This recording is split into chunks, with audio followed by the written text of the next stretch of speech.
साथियों नमस्कार। हमारी आज की कहानी है जालौन डिस्ट्रिक्ट से। जालौन के डकोर गांव की रहने वाली पुष्पा तिवारी की हत्या।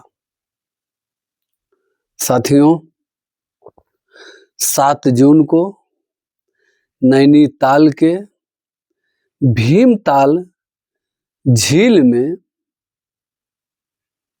एक लाश तैरती हुई दिखाई देती है। जब लोगों को लाश दिखाई दी तो कुछ लोगों ने पुलिस को फोन करके बताया कि इस झील का नाम है भीमताल झील, उत्तराखंड में है। तो पुलिस वहां आती है, लाश को बाहर निकलवाती है और फिर उसको पोस्टमार्टम के लिए भेज देती है। साथियों इस कहानी में एक ट्विस्ट है। ट्विस्ट ये है कि पुष्पा तिवारी नाम की महिला जो डकोर गांव की रहने वाली थी, उसके घर पर एक मास्टर साहब कहें या अध्यापक कहें, शिक्षक कहें या गुरुजी कहें, एक मास्टर साहब पुष्पा तिवारी के 2 बच्चे थे। उन दोनों बच्चों को ट्यूशन पढ़ाने आते थे। ट्यूशन पढ़ाने लगभग ये 2 साल पूर्व की बात है। 2 साल से रेगुलर आते थे पढ़ाने। और बच्चों को ट्यूशन पढ़ाते पढ़ाते पुष्पा तिवारी ने कब उनके प्रेम जाल में फंस गई, खुद फंस गई या खुद फंसा लिया, अब ये तो वही जाने। पुष्पा तिवारी की तो हत्या हो गई, अब बता नहीं सकती, लाश बोल नहीं सकती। जो जिंदा है वही बता सकता है। जिसने हत्या किया या जिसने हत्या करवाया वही बता सकता है क्या वजह थी। साथियों मास्टर साहब डेली ट्यूशन पढ़ाने आते, बच्चों को ट्यूशन पढ़ाते, अपने घर चले जाते। ऐसे ऐसे रोज रोज जब वो आते पढ़ाने तो पुष्पा तिवारी की नजदीकियां गुरुजी से बढ़ने लगी। अब गुरुजी ट्यूशन पढ़ाते, फिर उनसे पुष्पा तिवारी ने धीरे धीरे अपना प्रेम जाल फेंका, जो है प्रेम जाल फेंका और वो प्रेम में मास्टर को फंसा लिया। या ये कहें कि मास्टर साहब ने ट्यूशन पढ़ाने के बहाने अपना प्रेम जाल फेंका, इस महिला को अपने प्रेम जाल में फंसा लिया। दोनों बातें कही जा सकती हैं। साथियों 7 जून को जब ये लाश मिलती है, फिर लाश की शिनाख्त करवाई जाती है। कई थानों में, कई जिलों में उनका फोटो वगैरह भेजा जाता है।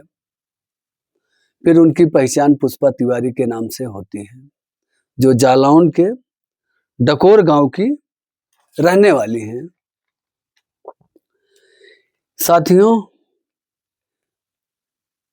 इनका प्रेमी जो वो मास्टर है, मास्टर का नाम है अभिषेक श्रीवास्तव। अभिषेक श्रीवास्तव पुष्पा तिवारी को दिल्ली बुलाता है।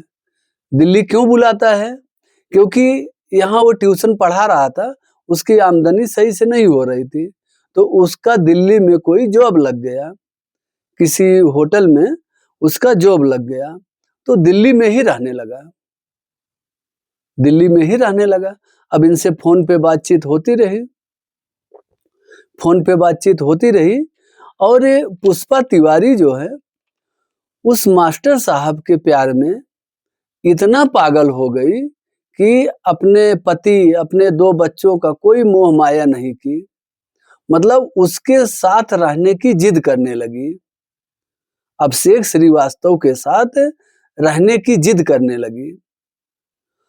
वो जो है अभिषेक श्रीवास्तव ने इनको 27 मई को दिल्ली बुलाया। 27 मई को दिल्ली बुलाया और 30 मई को, मतलब 3 दिन अपने पास रखा। 27 को बुलाया, 28, 29, 30। फिर 30 मई को इनको उत्तराखंड घुमाने के बहाने ले गया। इनको उत्तराखंड बोला, चलो तुमको उत्तराखंड घुमा लाते हैं, वहां एक भीमताल झील वगैरह है, बहुत से पर्यटक स्थल हैं, चलो घूम आते हैं। और ये चली गई घूमने। चली गई तो जिस होटल के कमरे में ये लोग रुके थे, फिर इसको जो है अभिषेक श्रीवास्तव ने इसको पहले खूब शराब पिलाया। खूब शराब पिलाया और जब ये शराब के नशे में ओवरडोज ले ली, खूब शराब पी ली, तो इसको अभिषेक बोलता है कि चलो जो है अब तुमको भीमताल झील घुमा लाते हैं। साथियों, झील घुमाने ले जाते हैं। झील के पास बनी सीढ़ियों पे वहां बैठते हैं दोनों बैठते हैं, बातचीत करते रहते हैं।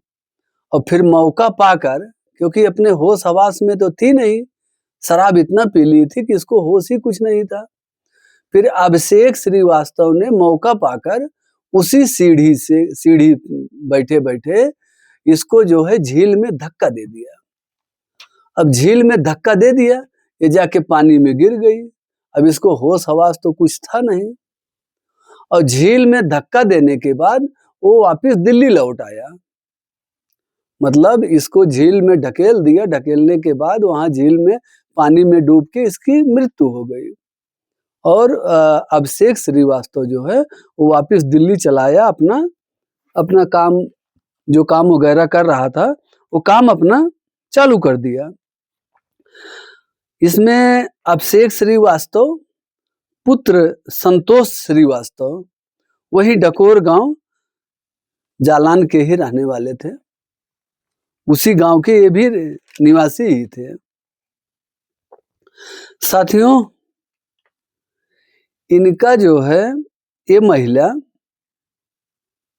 इसकी लाश जो है जून में मिलती है। तो इसका पति जो है 25/5/2025 को, मतलब ये वहां गई तो 27 मई को है, 27 मई को गई है, लेकिन घर से निकली है 25 मई 2025 को। तो इसका पति जो है इसकी गुमशुदगी की रिपोर्ट थाने में दर्ज करवाई पहले। ये जब 25 को गई है, 25 को घर पे नहीं मिली होगी, तो इसका गुमशुदगी की रिपोर्ट दर्ज कराई इसका पति ने। और उसके बाद में जब इसकी लाश 7 जून को मिली है, 7 जून को मिली, तब इसका पति जो है 12/6/2025 को तहरीर दी, शिकायत दर्ज कराया थाने में कि अभिषेक श्रीवास्तव के खिलाफ मुकदमा दर्ज कराया। उसको शक हुआ, डाउट हुआ होगा, कोई माध्यम तो रहा होगा। फिर उसने जो है अभिषेक श्रीवास्तव के खिलाफ मुकदमा दर्ज करवाया, और मुकदमा दर्ज हुआ, पुलिस इसको ढूंढने लगी। पुलिस काफी प्रयास किया, इसको नहीं पकड़ पाई। फिर जो है पुलिस ने इसके ऊपर 25,000 रुपए का इनाम घोषित किया, इसी मास्टर के ऊपर, जो अध्यापक है, टीचर है, गुरुजी हैं, जो ट्यूशन पढ़ाते थे। एक कृत्य करने के बाद फरार हो गए। अब दिल्ली में कहां कहां फरार हो गए, मिल नहीं रहे थे। तो पुलिस ने इनके ऊपर 25,000 का इनाम घोषित किया कि भाई जो इनको पता बताएगा, जो इनको पकड़वाने में मदद करेगा, हम उसको 25,000 रुपया देंगे, इनाम रखा। पुलिस और भी एक्टिव हुई और मुखबिर भी एक्टिव हुए। तो किसी मुखबिर की सूचना से इसको जो है गिरफ्तार किया गया। अब सोचिए आप, जो है गुरुजी की ऐसी हालत है, कोई मुखबिर की सूचना से इसको गिरफ्तार किया गया। गिरफ्तार करने के बाद तब इससे कड़ाई से पूछताछ हुआ तो इसने सारा राज बताया है। ये जो कहानी हमने आपको बताया अभी, मृतका जो पीड़ित है वो तो मर गई, वो तो बता नहीं सकती है। ये जो कहानी बताया है ये अभिषेक श्रीवास्तव पुत्र संतोष श्रीवास्तव डकोर गांव जालौन के निवासी हैं और इनको गिरफ्तार कर लिया गया और ये पूरी बात को यही बताया है कि ऐसे ऐसे हुआ है। और ये भी एक बात इसने बताया कि हमने कभी उससे शादी का वादा नहीं किया था कि हम तुमसे शादी करेंगे, तुम हमारे साथ रहो। बोले हमारा नाजायज संबंध था इससे, 2 साल से था। सोचिए दोस्तों, 2 साल से उसी घर में बच्चों को पढ़ाने के बहाने आता था और उस पत्नी से, उस महिला से नाजायज संबंध भी बनाता था।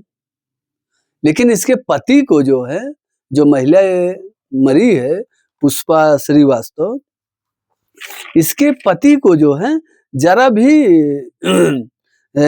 भी मतलब ये नहीं लगा कि हमारे पत्नी के साथ ऐसा हो रहा है। हाँ, उसको जरा भी नहीं। और ये महिला जो है बीएससी की पढ़ाई भी कर रही थी। सोचिए, जो है इसके पास डिग्री भी थी। और 2016 में इसकी शादी ऋषि तिवारी के साथ हुई थी। 2016 में इसकी शादी हुई थी। 16, 4, 20, 5, 25 मतलब 9 साल इसका शादी का हो गया था। 2 बच्चे थे। और ऐसा नहीं कि चलो अनपढ़ गवार थी, बीएससी की पढ़ाई पढ़ रही थी। हाँ, बीएससी की पढ़ाई भी पढ़ रही थी और पढ़ी भी थी, पढ़ी लिखी महिला थी। सोचिए। और जब इसके बच्चे हो गए, जो है 2 बच्चे हो गए, उनको संभालना, उनको टिफिन देना, तैयार करना, स्कूल भेजना, तो इसने अपनी पढ़ाई बंद कर दी। बीएससी की पढ़ाई इन्होंने बंद कर दी जो है। और जब ये मास्टर आया इसके घर पे ट्यूशन पढ़ाने, तो उसके साथ जो है नाजायज संबंध में रहने लगी। और इसके पति को 2 साल तक कानो कान खबर ही नहीं। पति बेचारा तो ये सोचता होगा कि हमारी औरत जो है, हमारी पत्नी जो है पढ़ी लिखी है, ऐसे किसी गलत नाजायज संबंध में किसी के साथ नहीं जाएगी। और वो बेचारा अपना घर का, खेती का काम करता था। ऋषि तिवारी जो इसका पति था, कानो कान खबर नहीं। महिला का देखो चरित्र जो है, कितनी बड़ी एक्टर थी, कितनी बड़ी एक्टिंग बाज थी कि गुरुजी पढ़ाने आते और उन्हीं से लव अफेयर में फंस गई। जाके फंस गई कि खुद फंसा लिया, कुछ कहा नहीं जा सकता। हाँ, जब इसके पति को सारी ये कृत्य मालूम हुआ, जब इसकी लाश मिली, फिर उसने जाके 12/6/2025 को एक नई एप्लीकेशन थाने में देता है, मुकदमा दर्ज कराता है अभिषेक श्रीवास्तव के खिलाफ कि इसने मेरी पत्नी को बुलाया और उसकी हत्या कर दी। और सही बात है, बुलाया भी उसने। इसको 27 मई को बुलाया। ये 25 मई को घर से निकल गई थी। ये 25 तारीख को घर से निकल गई थी और इसका जो है 27 मई को इसके पास दिल्ली पहुंची थी। 27 को रही, 28 को रही, 29 रही, 30 को फिर ले गया उत्तराखंड घुमाने। सोचो साथियों, आज के समय में कुछ भी हो सकता है, कुछ कहा नहीं जा सकता है। किसी के ऊपर कोई कैसे विश्वास कर ले, ये भी बड़ा आश्चर्य की बात है। पहले के समय में क्या था, बड़े बुजुर्ग माता पिता के दौर में, बाबा दादा के दौर में ऐसा था कि लोग एक दूसरे पे बहुत विश्वास करते थे। बहू बेटियों को किसी के साथ भी भेज देते थे। कोई उनके गांव का आया, बोला भाई इनके मम्मी पापा भेजे हैं, उनको टाइम नहीं है, हमको भेजे हैं, उनके साथ भी बहुओं की विदाई कर देते थे, बिटिया की विदाई कर देते थे कि उन्हीं के परिवार का तो है, गांव का तो है। परिवार की बात छोड़ो, गांव का कोई आ गया और ये बताया कि हम आने के लिए आए हैं, घर वाले भेजे हैं, उनके साथ भी विदाई कर देते थे। या कहीं घूमने टहलना हुआ, मेला ठेला हुआ, हाँ, कहीं जाना आना हुआ, तो भी लोग साथ में जाते थे। 1-2 पुरुष होते थे, 4-5 महिलाएं गांव की सब इकट्ठी होकर चली जाती थी। लेकिन आज का दौर देखिए, गुरुजी ही, अब ये नहीं कह सकते कि गुरुजी, हाँ, गुरुजी बच्चों को पढ़ाने आते थे कि उसकी मम्मी को पढ़ा ले गए, ये भी कहा नहीं जा सकता। क्या सच्चाई है इसमें? क्योंकि पीड़िता जो है वो तो अब इस दुनिया में है नहीं कि चलो मरी लाश है उससे पूछा जाए क्या हुआ था। अब तो जो मारा है, जो कातिल है, वही बता रहा है, जो उसी बात को हमको आपको मानना पड़ेगा। सोचिए दोस्तों, आज के समय में क्या हो रहा है? लोगों के दिमाग में क्या ऐसा क्या हो गया है? हमारा समाज किधर जा रहा है? ऐसे में समाज का पतन निश्चित है साथियों। अगर इसको कोई रोक सकता है तो बेहतर समाज बनाने के लिए हम सबको एक आवाज उठानी पड़ेगी, सतर्क होना पड़ेगा, अलर्ट होना पड़ेगा। हाँ, और अलर्ट नहीं होंगे तो ऐसी घटनाएं दिन के प्रतिदिन बढ़ती रहेंगी। साथियों, कातिल को गिरफ्तार कर लिया गया है। पुलिस की जांच तेज हो गई है। पुलिस उसको पकड़ के जेल में डाल दिया है। अब आगे इस पे जो भी नई खबर आएगी, जो भी और कोई प्रोग्रेस इस केस में आएगा, कोई खुलासा नया आता है, हमारी निगाह है इस खबर पे, हम जरूर आप सभी को बताएंगे।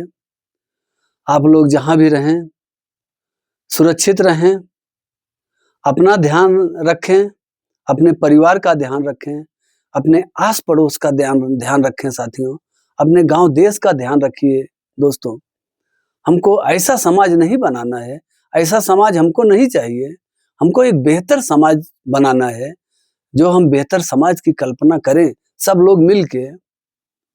एक हमारे कहने से नहीं होगा, लेकिन ये भी साथियों है, एक के कहने से अगर एक लोग भी सीख जाएं तो एक के जरिए से एक के जरिए से एक, ये सारे समाज को एक सुधार की दिशा में ला सकता है।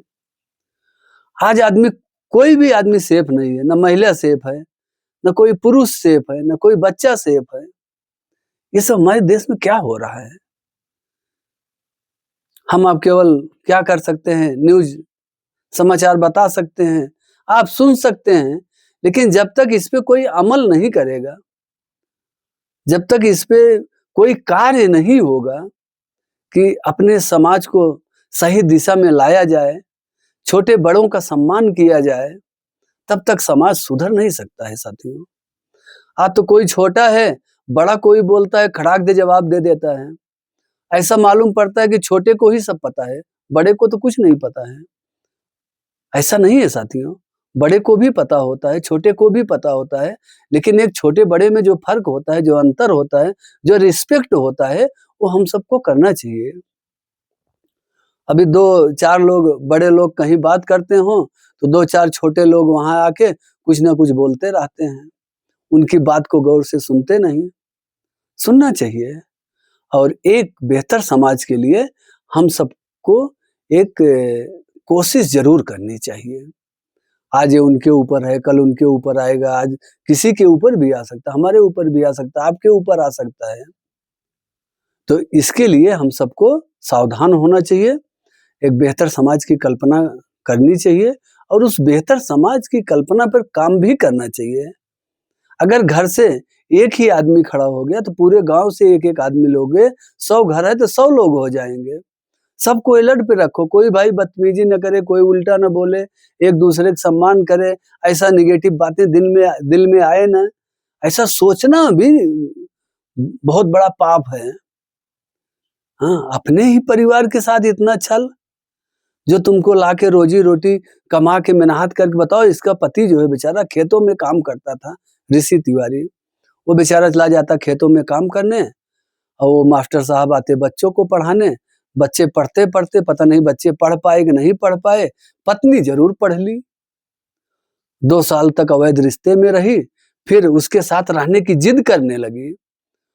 वो जो बताया कातिल जो है कि जिद करने लगी, और वो बोला था कि हम इसको शादी के लिए नहीं तैयार थे। शुरू में जब हमारा इसका नाजायज संबंध बना तो हम केवल नाजायज संबंध बनाने के लिए ही इसके साथ जुड़े थे, न कि शादी के लिए, रिश्तों के लिए। ये सोचिए, 2 बच्चे, पति, हाँ, आखिर इसकी मौत हो गई, हत्या हो गई, लेकिन पीछे 2 बच्चे, पति को तो छोड़ गई। और समाज में कितनी बड़ी बुराइयां होती हैं। साथियों, आप सबका जो भी राय होगा कमेंट बॉक्स में जरूर दीजिए।